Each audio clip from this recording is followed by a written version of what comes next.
ایک بچہ، بہت غور سے سنیے گا، یہ بات انشاءاللہ آپ کے دل و دماغ کے اندر بالکل نقش کر جائے گی۔ علامہ جلال الدین سیوطی علیہ الرحمہ نے اس کو بہت اچھی طریقے سے بیان فرمایا لقاء الحبیب کتاب کے اندر۔ علامہ جلال الدین سیوطی علیہ الرحمہ فرماتے ہیں، ماں کے پیٹ میں پرورش پانے والا بچہ اسی ماں کے پیٹ کو پوری دنیا تصور کرتا ہے، اور وہ یہ سوچتا ہے کہ یہ دنیا کتنی اچھی ہے، مجھے اس سے باہر نہیں نکلنا، بغیر محنت کے مجھے کھانا بھی مل رہا ہے، پانی بھی مل رہا ہے، آکسیجن بھی مل رہا ہے، اور زندگی بھی مل رہی ہے۔ تو ماں کے شکم میں پرورش پانے والا بچہ اسی دنیا کو، ماں کے پیٹ والی دنیا کو سب سے اہم سمجھ کر اس کے اندر اتنا مرو ہوتا ہے کہ وہ اس دنیا میں آنے کے لیے جلدی سے تیار نہیں ہوتا۔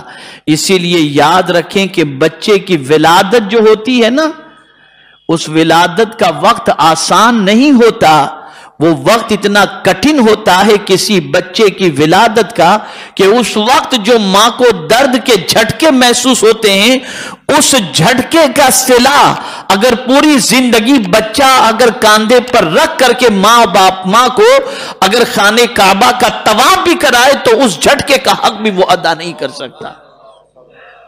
لیکن بچہ کیا سمجھتا ہے، وہی ماں کا پیٹ یہ بہت بڑی دنیا ہے، یہ اس دنیا میں آنا نہیں چاہتا، لیکن جیسے ہی آتا ہے تو روشنی دیکھتا ہے، دنیا دیکھتا ہے تو رونا شروع کر دیتا ہے، میں کہاں آ گیا۔ لیکن پھر اتنی بڑی دنیا دیکھتا ہے تو اچھا لگتا ہے اس کو کہ میں تو اتنی سی دنیا میں تھا، اس دنیا سے یہ دنیا تو کتنی بڑی ہے، یہاں تو چاند، سورج، آسمان، زمین، انسان، ساری چیزیں موجود ہیں۔ تو انسان جب اس دنیا کو دیکھتا ہے تو ماں کے پیٹ والی دنیا سے یہ دنیا اسے بڑی لگتی ہے، اور اس دنیا کی محبت میں اتنا ڈوب جاتا ہے، توجہ چاہوں گا، اس دنیا کی محبت میں اتنا ڈوب جاتا ہے کہ جس طریقے سے ماں کے پیٹ سے باہر آنے کو وہ تیار نہیں تھا، ویسے ہی اس دنیا سے بھی قبر میں جانے کے لیے وہ تیار نہیں ہے۔ کوئی مرنے کے لیے تیار نہیں، موت کوئی پسند نہیں کرتا، اسے دنیا بڑی لذیذ لگتی ہے، بڑی اچھی لگتی ہے۔ یا اللہ کیسے قبر میں جائیں گے، وہ اندھیری کوٹھڑی، کوئی وہاں ملنے والا نہیں، کوئی بات کرنے والا نہیں، کوئی دیکھنے والا نہیں، پتہ نہیں کھانے پینے کا اور کیسے وہاں پر گزاریں گے، بس وہ ٹینشن اتنی چھوٹی سی جگہ کے بارے میں۔ جس طریقے سے ماں کے پیٹ کی دنیا کو بندہ چھوڑنا پسند نہیں کرتا تھا، ایسے ہی اس دنیا کو بھی چھوڑنا وہ پسند نہیں کرتا۔ لیکن جیسے ہی روح نکلی، اور وہ نکلنی ہے، اور مومن کو قبر میں اتارا گیا، اور جب اس کے لیے جنت سے ہوائیں آنے لگیں تو پھر وہ سوچتا ہے یار اس دنیا سے تو یہ دنیا بہتر ہے، اس دنیا سے یہ دنیا بہتر ہے۔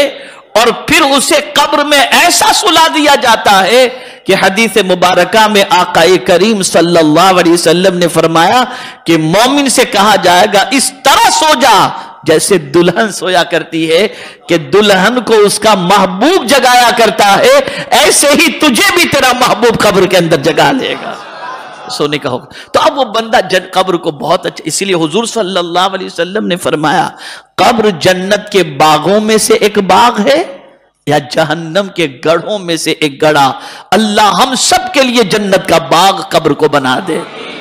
تو اب وہ دنیا اس دنیا سے بہتر ہوئی، اب جب وہ وہاں رہے گا اور قیامت کی سور پھونکی جائے گی، اور جب قبر سے اٹھایا جائے گا تو سوچے اب کہاں جا رہا ہوں،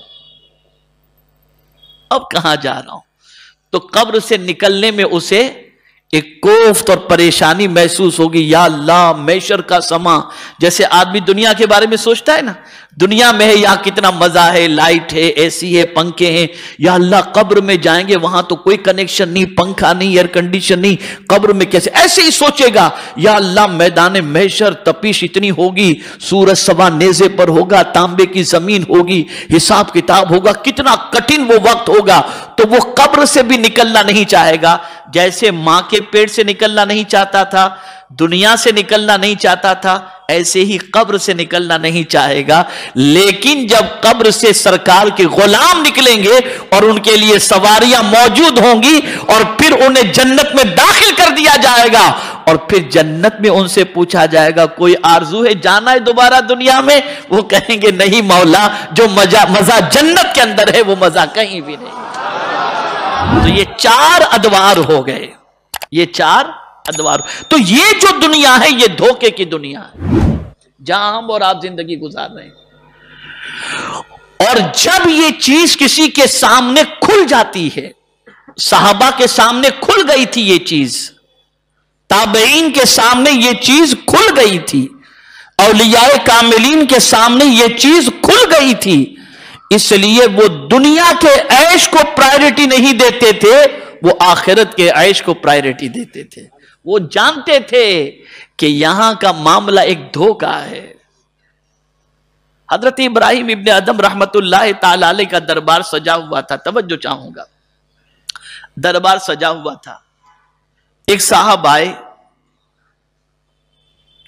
اور دربار میں حضرت ابراہیم ابن ادم علیہ رحمہ کو دیکھنے لگے غور سے. تو حضرت ابراہیم ابن ادم نے پوچھا کیا بات ہے؟ کہا ایک رات میں آپ کے اس سرائے میں قیام کرنا چاہتا ہوں. مسافر خانہ اس نے کہہ دیا. بادشاہ کے محل کو کیا کہا اس نے؟ کیا کہا بولیے؟ بادشاہ کے محل کو کیا کہا اس نے؟ اس مسافر خانے میں ایک رات رکنا چاہتا ہوں. تو حضرت ابراہیم ابن ادم نے کہا عجیب نادان آدمی ہو, یہ مسافر خانہ نہیں, یہ میرا محل ہے, بادشاہ کا محل ہے. کہا اچھا یہ بتائیے کہ آپ سے پہلے اس محل میں کون رہتا تھا؟ کہا میرے ماموں رہتے تھے. کہا ان سے پہلے؟ بولے فلاں. ان سے پہلے فلاں. تو بولے مسافر خانہ کہتے کسے ہیں؟ ایک آئے اور ایک جائے. مسافر خانہ کسے کہتے ہیں؟ جہاں آدمی پرماننٹ نہ رہے, آتا جائے جاتا جائے, یہی تو مسافر خانہ. آنکھیں کھل گئی اس وقت. آج ہم اپنے گھروں کا جائزہ لیں, آج ہم اپنے گھروں میں رہ رہے ہیں, کل ہماری اولاد ان گھروں میں رہے گی, پھر ان کی اولاد ان گھروں میں, اگر گھر رہے تو وہ اس میں رہیں گے. تو یہ دنیا در حقیقت دھوکے کی چیز ہے. بہت اہم بات عرض کر رہا ہوں, یہ دنیا دھوکے کی چیز ہے. انسان کو اس دنیا سے محبت نہیں, دنیا پیدا کرنے والے سے محبت کرنی چاہیے. غلطی یہ ہو گئی کہ انسان نے دنیا سے محبت کی, دنیا پیدا کرنے والے سے محبت نہ کی. اور صحابہ دنیا سے نہیں, دنیا پیدا کرنے والے سے محبت کرتے تھے. اس لیے کیفیت کیا تھی وہ سمجھتے تھے, یہ مال کیا ہے,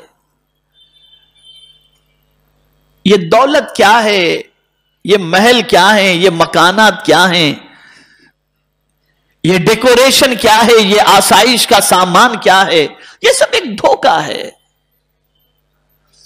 آج ہمارے یہاں عزت دار اسے تصور کیا جاتا ہے جس کے پاس مال کے اعتبار سے, دنیا کے اعتبار سے اس کے پاس ساز و سامان بھی زیادہ ہو, تعیشات کے سامان سے لے کر کے ہر اعتبار سے دنیا کی چیزیں اس کے پاس زیادہ ہو.